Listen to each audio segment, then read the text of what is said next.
Assalomu alaykum, hurmatli yig'ilish qatnashchilari. Bizning Xalq banki kichik biznes bo'limi boshlig'iman.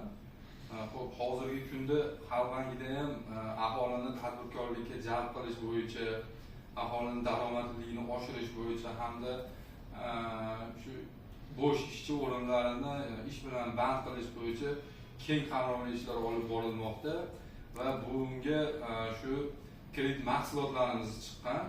Ya'ni o'zini o'zi band qilgan fuqarolarga garov evaziga beriladigan kreditlarimiz. Bunda fuqarodan shu faqat garov talab qilinadi, o'zini o'zi band qilib bersa bo'ldi. Misol, hozirgi kunda bu kreditimiz juda yaxshi yo'lga qo'yildi.